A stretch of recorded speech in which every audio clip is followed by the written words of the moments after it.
This video is brought to you by EAPFoundation.com, the website for all your academic English needs. Transition signals are a common feature of academic writing to help readers understand the connection between ideas.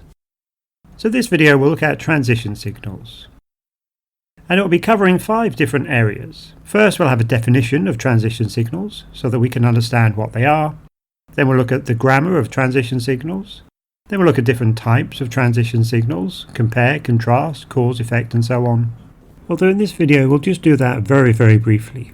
There's another video that looks at types in much more detail. Then we'll consider some common problems students have when they use transition signals. And here I'll also look at the IELTS and TOEFL marking criteria so that you can understand how those exams assess transition signal use and how they differentiate between good and bad use of transition signals. Finally, we'll look at how you can study transition signals in authentic academic texts by considering 2 tools, a concordancer and a transition signal highlighter. So let's turn to the first part and have a definition of transition signals. So what are transition signals? Transition signals are words or phrases which are used in spoken or written communication to help the reader understand the links between ideas. They are especially common in academic writing. There are various other names for transition signals which refer to the same thing, so sometimes they may be called linkers, or linking adverbials, or connectors, or logical markers, or discourse connectors, or cohesive devices, as they refer to in the IELTS exam. So transition signals are actually one aspect of cohesion, which is things that make the text cohere or stick together. Other aspects of cohesion being reference words, repeated words, substitution and ellipsis. If you want to know more about those, check out the other video on coherence and cohesion. So let's look at some simple examples to help us understand transition signals. These are actually not very academic examples, but they're ones which are easy to understand. We'll move on to more academic ones later. So here are 2 different sentences. I was ill. I took some medicine. So those 2 sentences are not really linked together. Now if you look at these ideas, you might think it's a cause and effect relationship. I was ill, that was the reason or the cause. I took some medicine, that was the result or the effect. So to link them together, I might use the transition signal so. I was ill, so I took some medicine. But maybe that's not the relationship between the ideas. Maybe taking the medicine happened first. Maybe I took the wrong kind, or too much, or maybe I had an allergy, and afterwards I was ill. So in this case, taking the medicine is the cause, and being ill is the effect. So to link those ideas together, I was ill because I took some medicine. On the other hand, those could be 2 completely unrelated events. Maybe I woke up ill with a stomachache. Then I took some medicine like I do every day for my allergies. Then later in the day I felt dizzy, and then I fainted. So I went to see a doctor, and my doctor said, "Okay, tell me everything that happened today." Well, being ill was the first event, taking some medicine was the second one. So, first I was ill, then I took some medicine. After that I felt dizzy, and then I fainted. So those simple examples help to show how transition signals link ideas together. And the signals you choose will help the reader to understand the relationship between ideas, whether it's cause and effect, or effect and cause, or listing events, and so on. Let's turn now to look at the grammar of transition signals.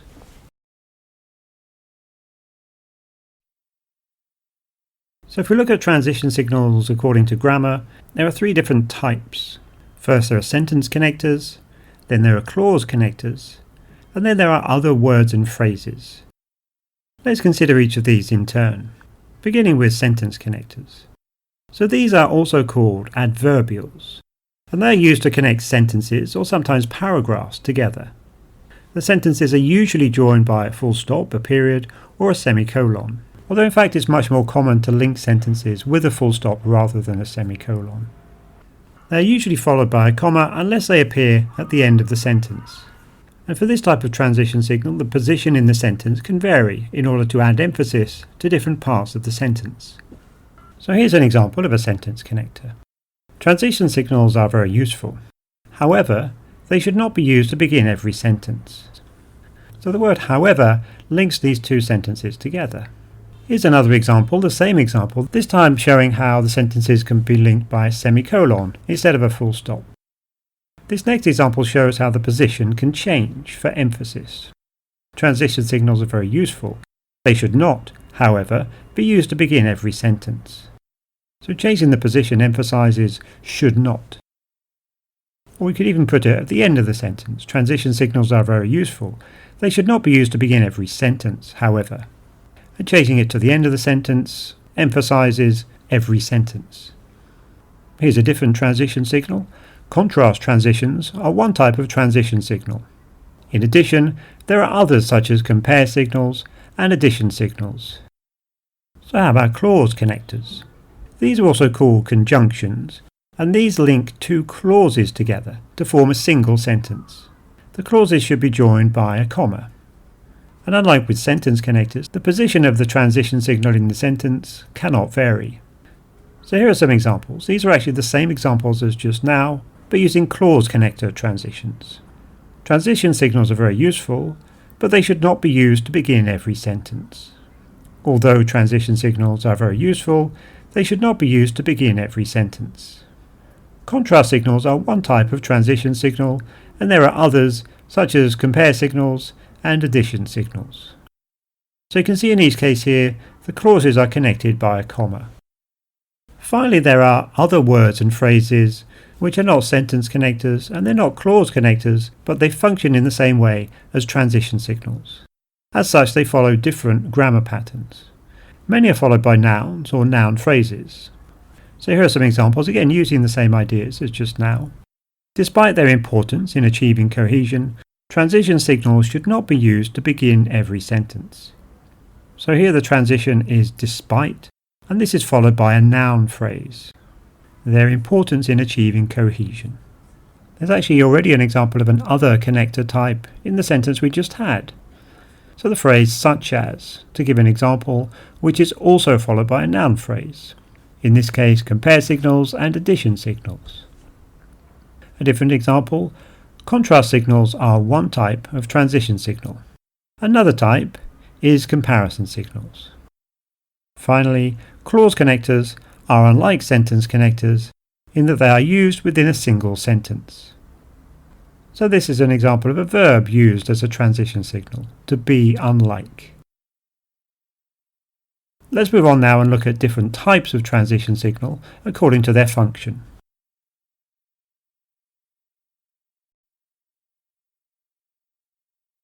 So there are various types of transition signal according to function. There are signals for addition, comparison, contrast, concession, signals to show cause and effect relationships, signals to give examples, to show alternatives, signals to clarify, to give generalization, to show chronological order, to show order of importance, to add emphasis, or to conclude. So as I said before, I won't go into too much detail here because there's another video that looks at types of transition signal in much more detail. So here I'll just give a few examples of the first three of those types. Addition, comparison and contrast.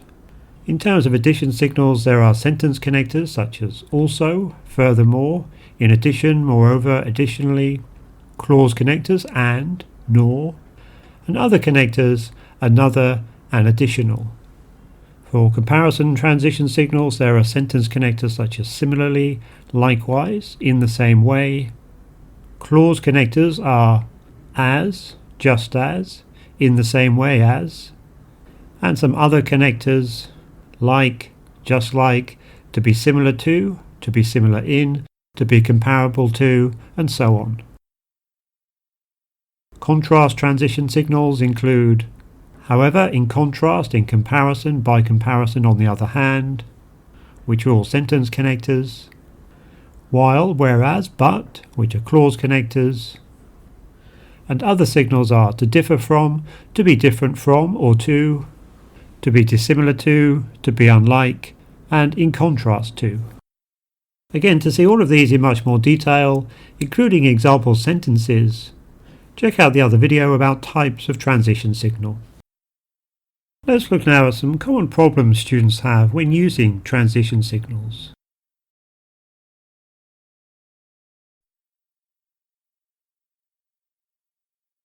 So let's look at some common problems students have when using transition signals. I should stress that although these are problems that I have experience of as a writing teacher and a writing examiner, these problems are actually based on research of student writing. So what the research has shown is that in comparison to expert writers, student writers tend to use transition signals much more frequently. Additionally, in comparison to first language student writers, foreign language student writers again use transitions more frequently. So the first problem that student writers have is overuse of transition signals. And this is especially true of addition type transition signals. And remember, I warned you of this earlier. Despite generally overusing transition signals, student writers can sometimes underuse them.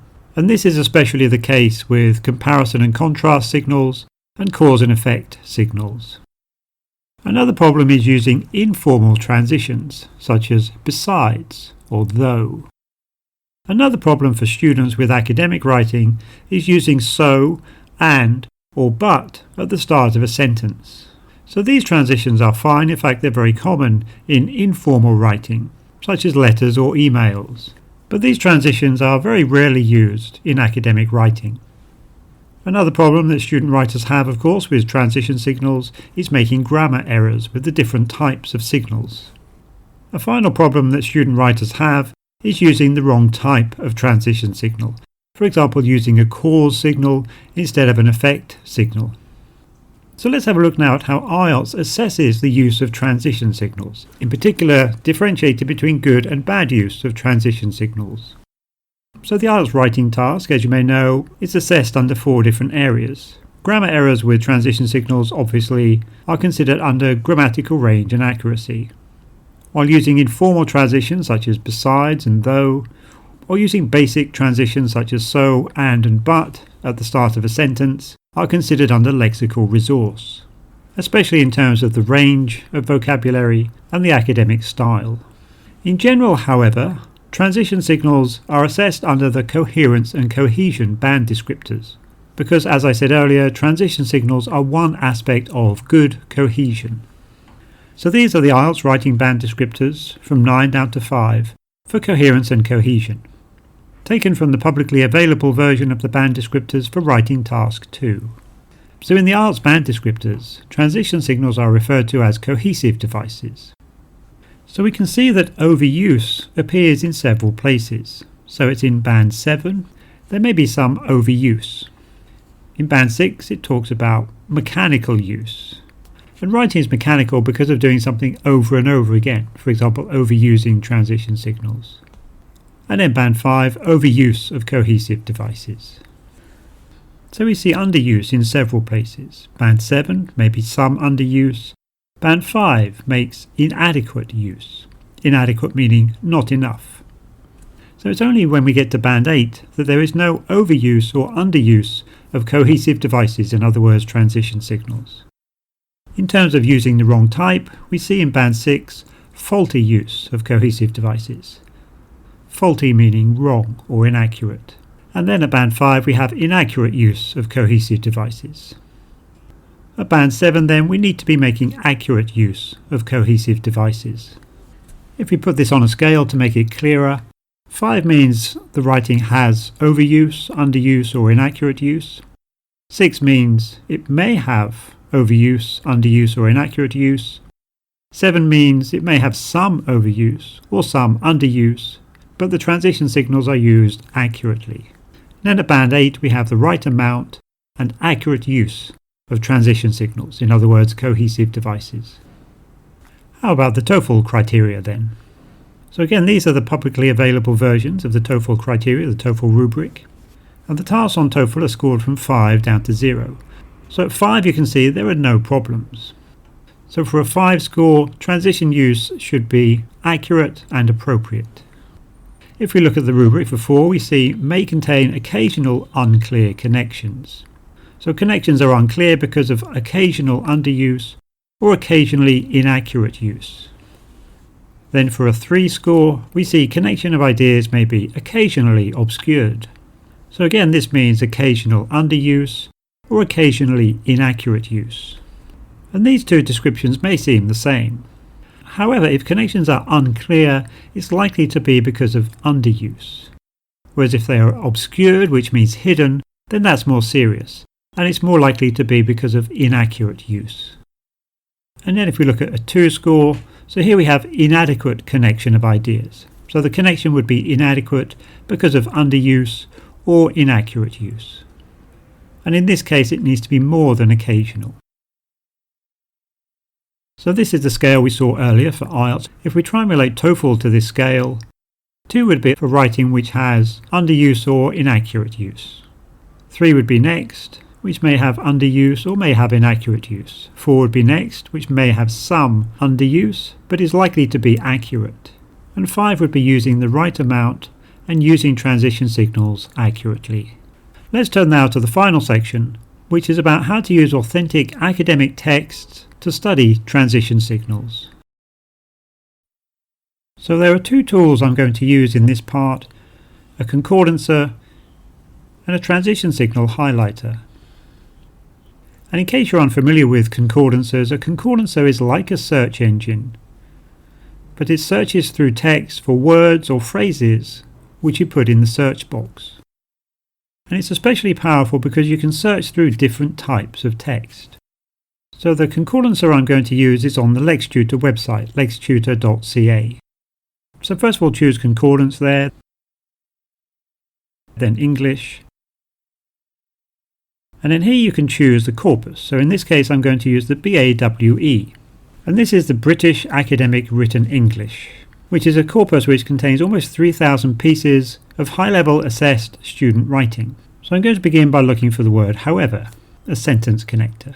So these are the results, which you can see come from a broad range of disciplines: economics, agriculture, medicine, and so on. So one thing that's interesting here is to see that most of the use of however is after a full stop and followed by a comma. So this just demonstrates what I said before, which is that the use of full stop is much more common for sentence connectors than the use of a semicolon. Also interesting to see is examples of how the position of this word has been changed in the sentence to add emphasis. So in this example with husbands, however, women could rarely defy his command. So shifting, however, emphasizes the subject. And there's another example here. There are a few problems, however, with this text. Again, emphasizing the subject, problems. So here we only see a fragment of text, but you can actually click on the word and see the word in context. So here's that example we just had in the full text in which it appears. And here's the other example. In that text, the word however actually appears twice. So there's the example we just saw. With husbands, however, women could rarely defy his command. So that's an example of a sentence connector, the word however, which can be a contrast transition and could also be a concession transition. Let's actually look at a concession transition, the word despite, which is an other connector, and it should be followed by a noun phrase. So here are some examples, and in each case it is followed by a noun phrase. In fact, it's quite common to take verbs and change them into noun phrases using ing. And we can see that in a few examples here. Being partially incomplete and growing markedly during the 1990s. So here we can see the word in the full context. And this text is actually a good example because it's got several transition signals. In fact, to add emphasis, nevertheless, to show a concession, and despite, to show concession.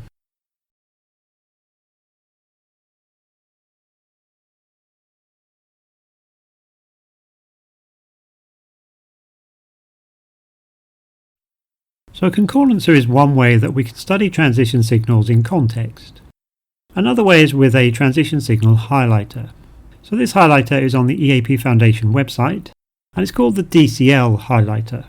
And DCL is short for Discourse Connectors List. Discourse connector is another word for transition signal. So the Discourse Connector List, the DCL, is a list of 632 discourse connectors which are analysed according to frequency in 2 corpuses, the BNC and the COCA. So to show you how to use the highlighter, I'm going to take an academic text. This is from the BMJ, the British Medical Journal, and the topic is about e-cigarette use. And the text is an authentic text, so it's a bit difficult, but all we're using it for is to study the transition signals.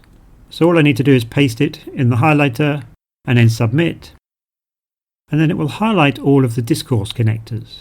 Some of these discourse connectors are very small words which may not always be discourse connectors. So words like and, or, as, if, when, for, one, to, and to. So if I uncheck those boxes and resubmit, then it will again highlight the transition signals, this time more difficult ones which are useful for study. So let's have a look at these and try to identify types of transition signal. So in terms of addition transitions, there's this one, moreover, and over here, additionally. So this text is quite long, but it only has 2 addition transitions. Looking next at cause transitions, so we have due to here, and because. So again, just 2 examples. Looking at effect, we have the word whereby. For contrast transitions, we have however at the start, whereas, and however in the middle. To show concession, we have although, a clause connector, and despite, which we just looked at. And you'll notice that despite is not highlighted because although it has some other types, the discourse connector list is mainly sentence and clause connectors. So next, alternatives. So here we have the phrase rather than, which is another example of an other type, which the highlighter didn't pick up. Then examples, we just have one example. For example.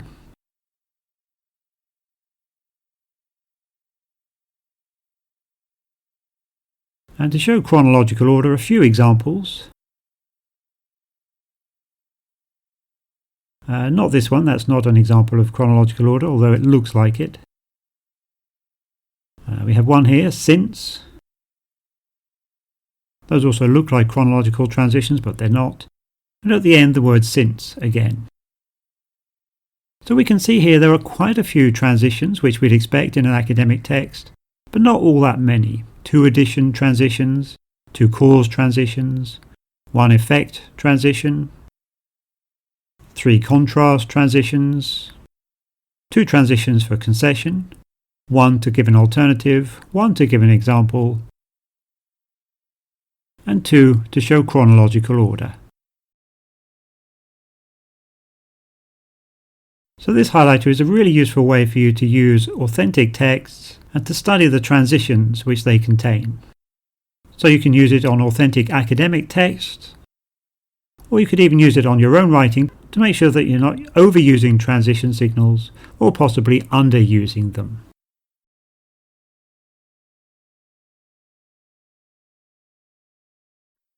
So to conclude, we've seen what transition signals are.